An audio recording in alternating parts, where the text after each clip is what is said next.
Hello mga Mima, ayan isang magandang araw po sa ating lahat. At sa bidyong ito mga Mima, ito yung ating magiging ulam. Ang tawag sa amin nito is andalawi.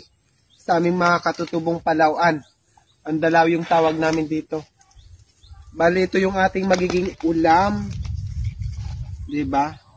At hahaluan lang natin to ng puso ng saging, tapos ano pa nga yun?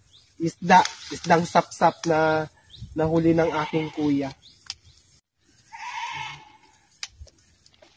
Ganito dapat sana. Ito naman mga Mima ay bago yung tawag sa amin. Parang may nauna sa akin na kumuha ng bago.